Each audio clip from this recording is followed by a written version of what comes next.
কিন্তু এর মধ্যেও মানে আমরা একটা অনেক লোককে সুযোগ দেওয়ার জন্য আমরা দেখছি যে কিছুটা হালকা করে দিলে কি হয়। রাত্রের টাইমটা যেটা 9টা থেকে ভোর 5টা পর্যন্ত স্ট্রিক্টলি প্রহিবিটেড ছিল, সেটা প্রহিবিটেড থাকবে। তখন এমার্জেন্সি ছাড়া কোনো কাজ হবে না। বাট যেমন এবার আমরা বাস, সরকারি বাস, প্রাইভেট বাস এগুলো অ্যালাউ করে দিচ্ছি। সরকারি বাস, প্রাইভেট বাস, জেলার বাস, রাজ্যের মধ্যে চলে যে বাসগুলো, প্লাস হচ্ছে অটো, টোটো, ওই যে সমস্ত মানে আছে যানবাহন, হ্যাঁ 50% ক্যাপাসিটি নিয়ে অ্যালাউ করছি। এবং vaccination of drivers and other staff, regular sanitization of vehicle and mandatory wearing of mask, এটা করা হচ্ছে বাই অল। এছাড়াও সেলুন এবং বিউটি পার্লার আজকালকার দিনে অনেকে ইউজ করে এবং অনেক ছেলেমেয়েরা চাকরি করে খায়, সেটাও অ্যালাউ হচ্ছে। ওপেন থাকবে 11টা থেকে 6টা, 50% seating capacity at a time, provided the employees, staff and customers have been vaccinated for COVID-19 and subject to regular sanitization. Shops and vendors, যেগুলো বাজার, সবজি বাজার, মাছের বাজার, সেগুলো যেমন সকাল 6টা থেকে বেলা 12টা পর্যন্ত চালু থাকবে। এটা 11টা পর্যন্ত করা হয়েছিল আগের বার, আরও 1 ঘন্টা বাড়িয়ে দিলাম। এবং সকাল 7টা থেকে ছিল, সেটা আবার সকাল 6টা থেকে করে দিলাম। সকাল 6টা থেকে 12টা পর্যন্ত সবজি বাজার এবং মাছের বাজার খোলা থাকবে। বাদবাকি দোকান যে সমস্ত আছে সেগুলো আমরা পুরো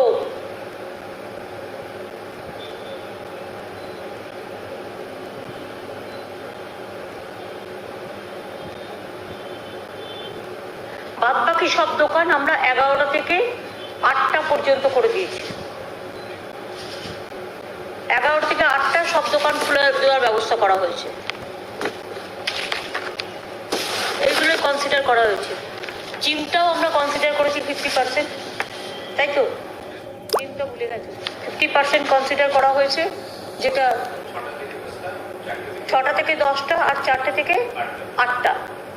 এটা হচ্ছে জিমে অনেকে যায়, জিমে তারাও 50% ক্যাপাসিটি নিয়ে এবং সমস্ত স্যানিটাইজেশন, মাস্ক পরে এগুলো পরে করতে হবে। কারণ আমরা একটু টেস্টও করতে চাই, কারণ আপনারা জানেন কোভিড সিচুয়েশন, যখন ইলেকশন লাস্ট ডেট ছিল 8 ফেজে, তখন এটা 33% হয়ে গেছিল। যেদিন ফার্স্ট ডে অফ ইলেকশন ছিল বেঙ্গলে ফার্স্ট ফেজ, সেদিন 3% ছিল, 2% ছিল। কিন্তু আমরা বারবার বলেছিলাম ক্লাব করে ইলেকশনটা করো, সেটা না শোনার ফলে এইটা বাড়তে বাড়তে বাড়তে বাড়তে 8 ফেজে 3.3% হয়ে গিয়েছিল, 33% হয়ে গিয়েছিল। এখন এটা আমরা 3.3%-এ নামিয়ে নিয়ে এসেছি। যদি আপনারা জানেন যে বাংলা খুব কনজেস্টেড এরিয়া, আমাদের 10 crores-এর ওপর পপুলেশন। অনেক রাজ্য আছে পপুলেশন খুব কম, ছোট রাজ্য। আমাদের রাজ্য কিন্তু বড় রাজ্য, এবং আমাদের ডিসচার্জ রেটও এখানে 97.36% হয়ে গেছে। এটা আমাদের হেলথে সকলে কাজ করেছে। আমার অনেক অনেক কনগ্রাচুলেশন তাদের সকলকে, কোভিড ওয়ারিয়ারদের। এবং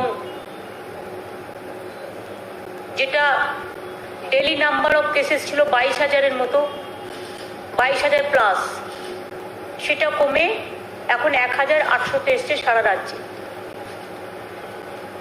আর তার মধ্যে আবার যেটা হচ্ছে ডিসচার্জ রেট, সেটা এখন 97.36% হয়েছে। কোভিড-19-এর ভ্যাকসিনেশন 2.12 কোটি লোককে ইতিমধ্যেই দেওয়া হয়েছে। বিশেষ করে 40 লক্ষ পাবলিকের মধ্যে যারা সুপার স্প্রেডার ক্যাটাগরি, তাদেরও দেওয়া হয়েছে।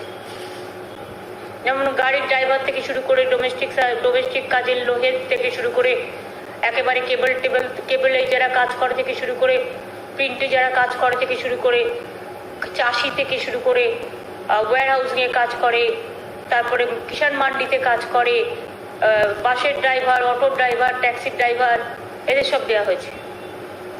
2.12 কোটি ইতিমধ্যে আমাদের দেওয়া হয়ে গেছে। কিন্তু রেস্ট্রিকশন যেটা সেটা থাকবে, কারণ অনেকেই আমি এখনো দেখছি মাস্ক পরছেন না। ফিজিক্যালি ডিস্টেন্সিং এবং মাস্ক পরাটা এটা বাধ্যতামূলক করতে হবে, তার কারণ যাতে থার্ড ওয়েভ আমাদের এখানে এসে ক্ষতি না করতে পারে এটা দেখে নিতে হবে।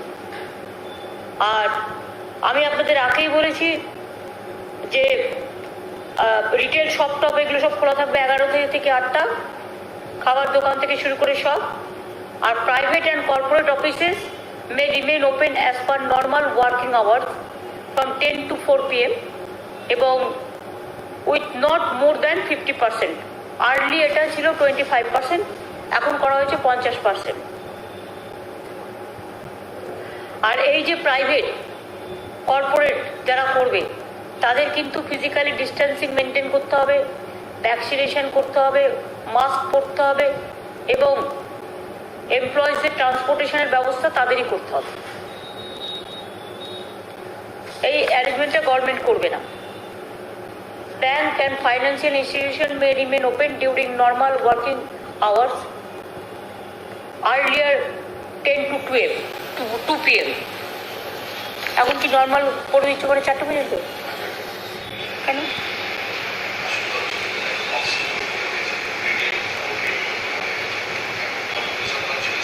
কিন্তু ওরা চাইছিল না এতটা।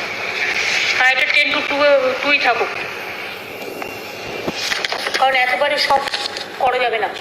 শেষকালে খুব তাড়াতাড়ি যদি আবার এটা বেড়ে যায়, সুতরাং দেখে নিতে হবে যে এমন কিছু আমরা করব না। আর আমরা এটা একটু ছেড়ে দেখছি যে এটা কি হচ্ছে, মাইনাস প্লাস কি, সেই দেখে আবার পরবর্তী পর্যায়ে ব্যবস্থা। এর উপরে কারো কিছু জিজ্ঞেস করার আছে?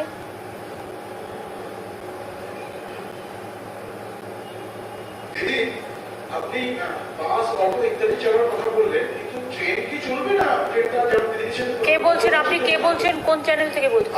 আমি সঞ্জু শুরু বলছি আরপ্লাস থেকে। ট্রেনের কথা কি আমি আলোচনা করেছি? যখন আলোচনা করিনি তখন আলোচনা থেকে বাদ। এখন ওই পরিস্থিতি হয়নি।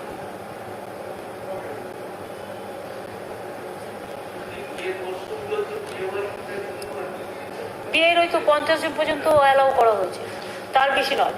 পলিটিক্যাল, রিলিজিয়াস, কালচার এখনো মনে রাখবেন 20 পর্যন্ত allowed. It may be inside, it may be outside. কেউ কেউ আমি দেখছি ডিজাস্টার অ্যাক্ট কেউ মানছে না, গায়ের জোরে নিজেদের কাজ করছে, তাদের বিরুদ্ধে গভর্নমেন্ট কিন্তু ডিজাস্টার আইনে অ্যাক্ট নেবে, তা আইন অনুযায়ী কাজ করবে। কারণ আইন কিন্তু সবার জন্য সমান, আমার জন্য যেমন সমান, অন্যদের জন্য সমান।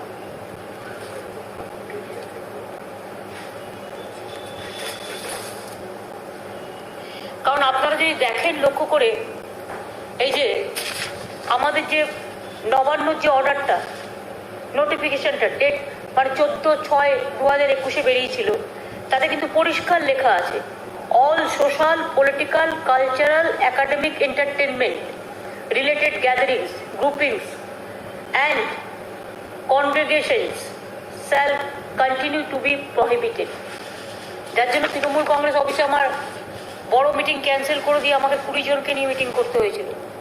কিন্তু আমি এখন দেখতে পাচ্ছি কোনো একটা পলিটিক্যাল পার্টি তারা যেখানে ইচ্ছে ঢুকে যাচ্ছে এবং গাদা গাদা লোক নিয়ে ঢুকে যাচ্ছে, ডিজাস্টার আইন মানছে না। যারা মানবে না তাদের বিরুদ্ধে ডিজাস্টার আইন অনুযায়ী ব্যবস্থা নেওয়া হবে। পলিটিক্যাল পার্টির কথা বললে 21শে জুলাই কি কোনো খবর চিন্তা আছে? আমি এখানে তো অনেক মানুষের আবেগ জড়িত 21শে জুলাই। 21শে জুলাই আমরা এখনো ভাবিনি, আমরা ভেবে বলে দেবো। যেহেতু লকডাউন চলছে এবং 15ই পর্যন্ত তো আরো এক্সটেনশন হলো, সেই জন্য পরে 6টা দিন আমরা হাতে পাবো, তাই ওটা ভেবে বলে দেবো। দ্বিতীয় একটা বিষয়, দেবাঞ্জন দেব এই ইস্যুতে কিছু বলবেন? কারণ এই বিষয়টি নিয়ে বিভিন্ন রকম অভিযোগ উঠছে। না, বলে কি তাকে জনপ্রিয় করার দরকার আছে? বলে কি তার নামটা বারবার বলছেন কেন? যে চোর হয়, ডাকাত হয়, প্রতারক হয়, তাদের নামে পাবলিসিটি করতে নেই, প্রতারক হিসেবে বলবেন। তাহলে আমি বলবো যে এই প্রতারক যে ধরা পড়েছে তার এত বড় সাহস, ঔদ্ধত্য, অহংকার, যে সমস্ত নকল করে, চিট করে। এটা তো সরকারের নয়, সরকারের ব্যাপারে কোনো ভূমিকা নেই, কারণ এটা সরকার করেনি। মানুষকে কখনো কখনো বুঝতে হবে। অনেকে আছে এসে বলে এই চিট ফান্ডে টাকা রাখুন, মানুষ, সাধারণ মানুষ, সহজ সরল মানুষ রেখে দেয়, ফলে কিন্তু টাকাটা ফেরত পায় না, চিটার পালিয়ে যায় চিট করে। এরকম কিছু কিছু লোক আছে দেখতে সুন্দর এবং তারা সেজে গুজে টিপটাপ থাকে এবং তারা প্রতারণা করে বেড়ায়। কখনো চিফ মিনিস্টারের সই নকল করে, কখনো প্রধানমন্ত্রীর সই নকল করে, কখনো গভর্নমেন্টের সই নকল করে। আপনারা কি ভুলে গেছেন যে গভর্নমেন্টের গাড়ি নিয়ে লাল আলো নিয়ে পার্লামেন্ট অ্যাটাক করতে গিয়েছিল? যখন পার্লামেন্টে মারা গেছে অনেকে, পার্লামেন্ট অ্যাটাক হয়েছিল তো গভর্নমেন্টের গাড়ি নিয়ে গিয়েছিল। সুতরাং যারা এইসব কাজগুলো করে এদের আমি মানুষ বলে মনে করি না, অমানুষ বলেও মনে করি না। এদের এই সমাজে থাকার যুক্তিযুক্ততা নিয়ে আমার, যদি কাউকে বড় টেরোরিস্ট বলা যায়, মানুষের জীবন নিয়ে যারা খেলে এরা টেরোরিস্টদের থেকেও ভয়ঙ্কর। এবং তাদের বিরুদ্ধে কানে আসার সাথে সাথে আমরা স্ট্রং অ্যাকশন নিয়েছি, সিট তৈরি করা হয়েছে এবং আমি নিজে পুলিশ কমিশনারকে 3-4 বার কথা বলেছি এই ব্যাপারে। এই ব্যাপারে কোনো এক্সকিউজ করা যাবে না। স্টেট তার অডাসিটি কতটা, তার অহংকার কতটা, আর যারা তাকে সাহায্য করেছে সে যেই হোক A to Z, কাউকে কোনো কম্প্রোমাইজ করা যাবে না। Will take all strong action. Police already start করেছে। তিনি যাকে যাকে এইসব ইঞ্জেকশন পুশ করেছিলেন তাদের নামও জোগাড় করা হয়েছে এবং তাদের পুরো স্বাস্থ্য ডিপার্টমেন্ট একটা এক্সপার্টস টিম করেছে। স্বাস্থ্য ডিপার্টমেন্ট তাদের প্রত্যেকের শরীরের দিকে নজর রাখছে। যেখান থেকে বলছি ভ্যাকসিন কিনেছিল সেই জায়গাটাও রেড করা হয়েছে, সেখানে এখন পাওয়া যাচ্ছে না এবং আমরা নজর রাখছি পেশেন্টগুলোর ওপর এবং সেই পেশেন্টদের আবার ভ্যাকসিন দেওয়া যায় কিনা সেটা এক্সপার্টস কমিটি ঠিক করবে, দেখে নিই। আর মিমির শরীর অসুস্থ, এটা নিয়ে আপনারা যেমন চিন্তিত আমরাও চিন্তিত। আমি নিজেও কথা বলেছি ওর সাথে, ওর একটা গল ব্লাডারের প্রবলেমও আছে যার জন্য অসুস্থটাও হয়েছিল। এবং আমি এখনো বলি যে আমার ধিক্কার জানানোর ভাষা নেই। আমি সবাইকে বলবো এই ধরনের চিটারদের কাছ থেকে দূরে থাকুন। আর এই ধরনের চিটাররা রাস্তায়, ধরুন আমরা যাচ্ছি একটা লোকের বাড়িতে, সামনে দাঁড়িয়ে একটা ছবি তুলে নিল, তার মানে এটা নয় যে আমার সাথে তার জানাশোনা আছে। ধরুন আমি এয়ারপোর্টে যাচ্ছি, একটা সেলফি আমি অনেক সময় অ্যালাউ করি না। কেন অ্যালাউ করি না জানেন তো? এই কারণে, আমরা এয়ারপোর্টে বসছি প্লেনে, দূর থেকে বসে ফটোশপ করে ছবি তুলছে। ছবি দেখিয়ে কোনো কিছু হবে না, এটা আপনাদের সিদ্ধান্ত নিতে হবে এবং ফটোশপ করেও কোনো লাভ নেই। ছবি যে কেউ, যারা এই প্রতারণা করে সব পার্টির সাথে একটা করে ছবি তুলে রেখে দেয় এবং ছবি তুলে কাজে লাগানো আমি চিনি, এটা প্রচার করা তাদের কাজ। এরা হচ্ছে ঠকবাজ। এরকম ঠকবাজ সমাজে এখনো আছে, তাদের দিকে কড়া নজর রাখতে হবে এবং ডিস্ট্রিক্ট অ্যাডমিনিস্ট্রেশনকেও বলে দেওয়া হয়েছে এবং পুলিশকেও, পুলিশের চোখের সামনে এরকম কে কোন অফিস চালাচ্ছে, কে কি ব্যবসা চালাচ্ছে, এগুলো মাঝে মাঝেই সারপ্রাইজ ভিজিট করে দেখা দরকার, চেক করা দরকার বলে আমি মনে করি। এবং এক্ষেত্রে পুলিশ তার দায়িত্ব এড়াতে পারে না, কর্পোরেশনও তার দায়িত্ব এড়াতে পারে না, এটা আমি ব্যক্তিগতভাবে মনে করি। এবং তাদের অলরেডি অ্যালার্ট করা হয়েছে, পুলিশকেও অ্যালার্ট করা হয়েছে, কর্পোরেশনকেও অ্যালার্ট করা হয়েছে এবং সাধারণ মানুষ তারাও কেউ আমাদের প্রথমে জানায়নি। মিমিদের ঘটনাটা হলো বলে আমরা জানতে পারলাম, থ্যাঙ্কস যে ঘটনাটা আমরা জানতে পেরেছি। ইতিমধ্যে গ্রেফতার করা হয়েছে, সব রকম ব্যবস্থা নিচ্ছে রাজ্য সরকার, কিন্তু বিজেপির পক্ষ থেকে তারা বলছে সিবিআই তদন্তের দাবি করছে। পাশাপাশি কিছু না জানিয়ে বিজেপির কিছু বিধায়ক তারা স্বাস্থ্য ভবনে পৌঁছে গেলে এবং পরবর্তী সময় ধরুন আমি একটা কথা বলি, শুনুন, ওদের কাজ হচ্ছে ইডি আর সিবিআই। তাই যদি তদন্ত করতে হয় তাহলে প্রথম তদন্ত করতে হয় সিবিআইকে। কোভিডে যারা মারা গেল তাদের গঙ্গার জলে ভাসিয়ে দিয়ে তাদের কোনো হিসেব নেই। গুজরাটের পার্টি অফিস থেকে, বিজেপির পার্টি অফিস থেকে কোভিড ভ্যাকসিন দেওয়া হয়েছিল, কে দিয়েছে পারমিশন? আগে নিজেদেরগুলো সিবিআই এনকোয়ারি করুক। রাম মন্দির নিয়ে শিবসেনা যে কমপ্লেন করেছে, যে টাকা নিয়ে তছনছ করেছে ল্যান্ড নিয়ে, আগে সেগুলো নিয়ে সিবিআই করুক। বিজেপির মুখে এসব কথা বলার শোভা পায় না, তার কারণ এই ক্ষেত্রে যারা প্রতারক তারা বিজেপির কাছ থেকেও ইন্ধন পায় এবং পেয়েছে। বিজেপির অনেক প্রতারককে আমরা ধরেছি এবং এখনো খুঁজলে অনেক পাবেন, অধিকাংশই প্রতারক। দিদি, এই ন্যাশনাল হিউম্যান রাইটস কমিশন তারা কলকাতা রয়েছে, আমি জানি যে আপনি নির্দেশ দিয়েছিলেন, প্রশাসন গড়বড়ের সাথে মোকাবিলা করেছে, আর সত্ত্বেও কিন্তু আজকেও তারা অনেক মানুষের সঙ্গে দেখা করেছে, সিআরপিএফ মেসে সেক্টর 5-এ তারা দেখা করেছে। এই বিষয় নিয়ে কিছু বলবেন? আমার বলার নেই এই কারণে, কারণ আপনারা সাংবাদিকরা বাংলার সবাই আছেন, ইভেন ন্যাশনাল প্রেসও যারা আছেন তারাও বাংলায় আছেন। আপনারা বলুন তো, ইলেকশনের পরে কোনো ঘটনা ঘটেছে? ঘটনা ঘটলে তো আমাদের চোখের সামনে সেটা আসতো, আর কোথাও একটা ছোট্ট ঘটনা ঘটলো আমরা সঙ্গে সঙ্গে স্ট্রংলি হ্যান্ডেল করি। কি এমন ঘটনা ঘটেছে? এরা পলিটিক্স করবার জন্য কখনো গভর্নর চলে যাচ্ছেন এর বাড়ি ওর বাড়ি, এটা রুটিন। কখনো হিউম্যান রাইটসকে ডেকে নিয়ে এসে পাঠিয়ে দিচ্ছে। এবং সবচেয়ে বড় কথা হচ্ছে, বিজেপির যে লোকেরা আজকে নিয়ে গেছিল তাদের মধ্যে অনেককেই টোটাল সাজিয়ে নিয়ে যাওয়া হয়েছে বলে আমাদের কাছে খবর আছে। আর এবং বিজেপি পার্টির লোকেরা নিয়ে গেছে তাদের। দু একটা কেস থাকতেই পারে, বাদ বাকি সব কেস বিজেপি সাজানো। এবং যখন ডিজাস্টার অ্যাক্টে 20 জনের বেশি অ্যালাউড নয়, তখন বিজেপির লোকেরা গাড়ি ভাড়া করে, 407 ভাড়া করে, বাস ভাড়া করে কি করে নিয়ে গিয়ে ওই অ্যাসেম্বল করে? কি করে করে? ডিজাস্টার রুল তাদের জন্য কাজ করবে না? ডিজাস্টার ল তো কাজ করবে। আর এটা যারা উচ্চ পর্যায়ে আছে তাদের আমি রেসপেক্ট দিয়ে বলছি যে আপনারা বিজেপির কথায় কাজ করবেন না, ইম্পার্শিয়ালি কাজ করুন, আমাদের ফুল কোঅপারেশন পাবেন। এই তো রাজ্যপাল দেখলেন তো ঘুরে এলো উত্তরবঙ্গ থেকে, কি করতে গেছিলেন, কত লোককে নিয়ে গেছিলেন।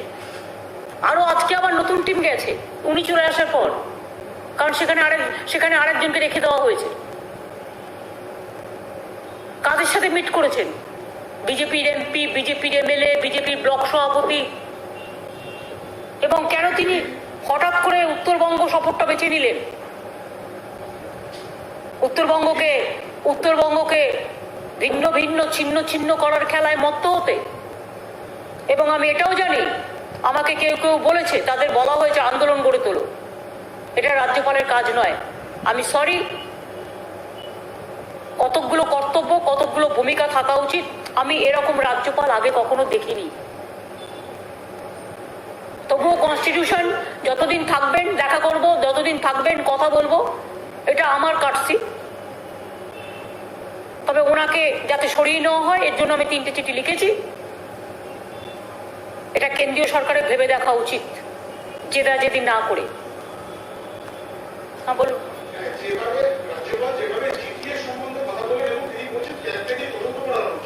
ওনার তদন্তটা আগে করা উচিত। ওনার তদন্তটা তো আগে করা উচিত। কত লোক গেছে, কত টাকা খরচা হয়েছে, গভর্নর হাউসটা কি হয়েছে, কোন কোন লোক রেগুলার যাচ্ছে, আগে তো এই তদন্তগুলো হওয়া উচিত। জিটিএ তো অলরেডি আমাদের ফাইন্যান্সিয়াল ইন্টারনাল অডিট তো তদন্ত করেছে। আপনারা বিমল গুরুমের সময় দেখেননি যে আমরা তখন বলেছিলাম তদন্ত হবে? তদন্ত হয়েছে। ক্যাগই করতে হবে তার কি মানে আছে? বেঙ্গল গভর্নমেন্ট নিজেরা ফাইন্যান্সিয়ালি ইন্টারনালি করতে পারে না? আর ওখানে দার্জিলিং এর উপরে রাগ কেন? জিটিএ থেকেও করে খাবে নাকি বিজেপি? ওনার যা ইচ্ছে উনি তাই বলবেন, যা ইচ্ছে তাই করবেন, এটা আমি মেনে নেব না। কথা বলবো, ফোন করলে কথা বলবো, দেখা করতে চাইলে দেখা করবো, সেটা কাটছি আদার দিক। কিন্তু এইভাবে এরকম ডিকটেট করা গভর্নর, প্রত্যেককে ডিকটেট করে বলে দিচ্ছে এটা করতে হবে। একটা অফিসারকে বলে দিচ্ছে ক্ল্যারিফাই করো, একটা অফিসারকে ফোন করে থ্রেট করছে, you are under scanner, you are under threat, অনেক কিছু বলছে, অনেক কিছু। Your cruel letter is coming. Who is he to say all this rubbish thing?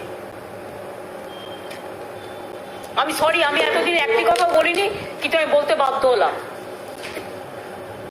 Ma'am एक सवाल था, जब उत्तर बंगाल से ये सेपरेट स्टेट की डिमांड उठ रही थी और जो एमपी से डिमांड उठा रहे थे, गवर्नर ने उनसे भी मुलाकात की है इस विजिट के दौरान, इसको आप किस तरीके से देखते हैं? गवर्नर जानबूझ के उत्तर बंगो को डिस्टर्ब करने के लिए, वो शांति में है, डिस्टर्ब करने के लिए वो लोग जो डिवाइड एंड रूल पॉलिसी विश्वास करते हैं उसको बुला के बात किया है। उन्होंने किसका किसका साथ मिला, अगर आप लिस्ट देखें तो ये आपका पास सबूत हो जाएगा। बहुत सारे लोगों को लेके उन्होंने गया है, पूरा टीम लेके। अभी भी नया टीम गया है, और उन्होंने जिसका साथ मिला है, खाली बीजेपी का सबका साथ और जो जो ये सब ग्रुप है ये सब ग्रुप का साथ मिला है और बोलता है आप लोग आंदोलन छेड़ो। क्यों आंदोलन चलेगा? गवर्नर का काम है ऐसा करना।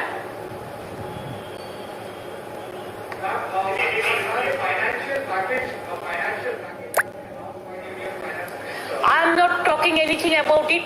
I will ask, please give GST free vaccination and medicine, the equipments first. And number 2, vaccination should be for all, universal. First give the vaccination. Then they say something, but they never implement it. That's why I don't comments about their situation. And when everyone was asking for relief, we are giving credit. 1.1 lakh crore credit they are offering. It's not a relief package. According to the relief package, the whole thing is a credit. People can borrow it, but people also have to return it. It's not a relief. That's why instead of giving the discredit, instead of giving the credit to the people, they are giving credit for discredit.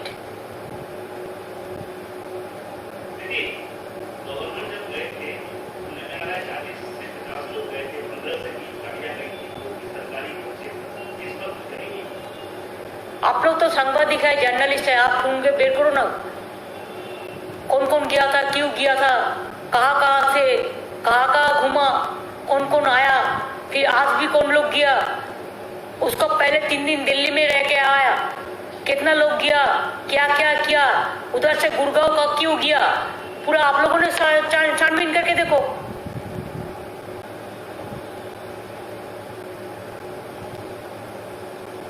Now, will you make any fresh appeal for the removal of the governor?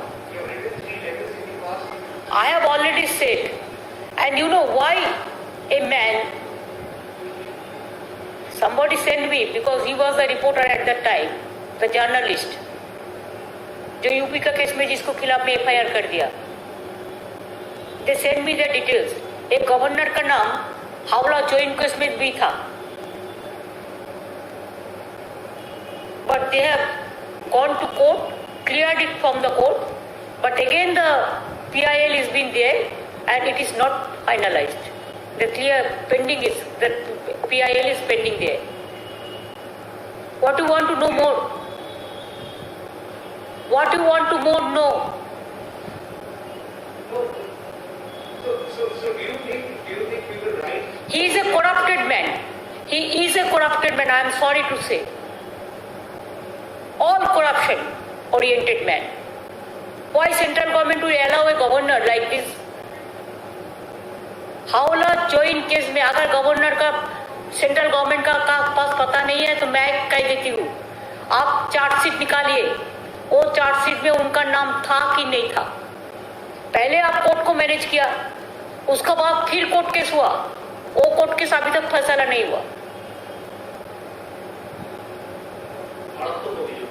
Howrah join case ওনার নাম রয়েছে, Howrah join case 96 সালে। হ্যাঁ, তারপর আচ্ছা চার্জশিটে নাম ছিল, উনি chargesheeted হয়েছিলেন, তারপরে কোর্টে গিয়ে ওরা কোর্ট থেকে ক্লিয়ার করে, ক্লিয়ার করবার পরে আবার রিট পিটিশন হয়, PIL বা রিট পিটিশন কিছু হয় এবং সেটা এখনো পর্যন্ত পড়ে আছে কোর্টে। পলিটিক্যাল মোটিভেশন কে করছে? রাজভবনটা কি বিজেপির অফিসে যেন দিন? আমার থেকে আপনারা ভালো বলতে পারেন, আপনারা তো এতদিন ধরে ওয়াচ করছেন, আমি তো অনেক সহ্য করে ওসব কথা বলিনি। What is the way forward? আমরা কি খাবো সেটা উনি ঠিক করবেন, আমরা কি করবো সেটা উনি ঠিক করবেন, কোন অফিসার কোথায় যাবে সেটা উনি ঠিক করবেন। উনি নিজেকে কি ভাবছেন? এখানে একটা ইলেক্টেড গভর্নমেন্ট 2 মাস আগে ম্যান্ডেট নিয়ে এসছে, এত ম্যান্ডেট নিয়ে আসার পরেও উনি ডিক্টেট করবেন কেন? সবাইকে ডিক্টেট করেন, আমি নাম বলছি না, অনেক হায়ার অথরিটি থেকে শুরু করে লোয়ার অথরিটি পর্যন্ত সবাইকে ডিক্টেট করেন। Who is he? He is merely A governor, nothing else. Is it the way how central government is functioning? Why they will disturb the state like this? Somewhere they are sending governor, somewhere they are sending National Human Rights Commission, somewhere they are sending Tribal Commission, Minority Commission, this and that later, what not? Even pandemic situation also they cannot afford. Why they are not taking action against UP Chief Minister? Where hundreds of dead bodies are lying with the Ganges? It's a big crime. There is no number, no record. Why they are only obstructing Bengal and abusing and accusing Bengal? What Bengal have done the wrong thing? What for? They tried, they failed. Even how they organize the election, everybody you have seen, from money to election commission, how they help them, how they capture the administration. Every officer change, every IC change, every observer change. It is just like a party-oriented one election. I have never seen like this. It is not the democracy we fought against the autocrats. But after that, when we won the election, they should have digested it. They should have tolerated it. They should have accepted the public verdict. Instead of that, every day they are calling the governor and giving the information. They are sending the ED and they are sending the CBI and they are sending the I know what not to disturb only our people. Why? Can they manage India? How many countries they ban India? Not allowing because of COVID? Don't you think it is a matter of shame for the country? We feel proud for our country and we feel embarrassed when we are totally banned from the outside. What they are doing? Accept the election and to capture the election and rigging and sometimes to fight, to play the dirty game through this social network. The fake report.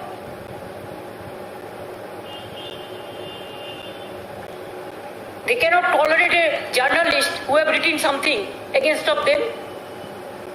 FIR has been lost against of him also. What they think? I'm sorry to say, nowadays the media became very weak. Otherwise, if all the media should have done the right thing, I think you can save the democracy. The judiciary, the media, these two can save the democracy. Otherwise, India will lost everything.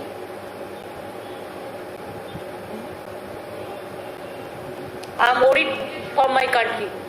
আমরা অনেক বলে দিয়েছি, আজকে আর নয়। Thank you.